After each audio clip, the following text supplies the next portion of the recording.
Hypertension is a severe disease, where the blood pressure stays high, for long periods of time. This disease is known to be silent, because in most cases, it has no apparent symptoms. Despite this, hypertension is a very common disease, and if not treated, it can become very dangerous. In the United States, it is estimated that 1/3 of the population suffers from hypertension.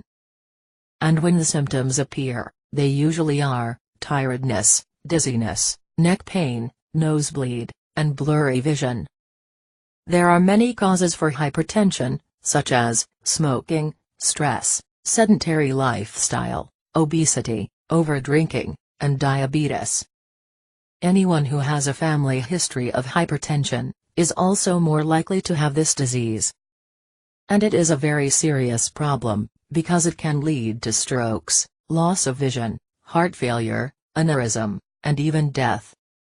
If your blood pressure is high, or if you have any symptoms, I recommend that you access the link in the description, right below this video. It will help you a lot to solve your problem forever. If you liked this video, click on like below, and subscribe to the channel. Get well, and good luck.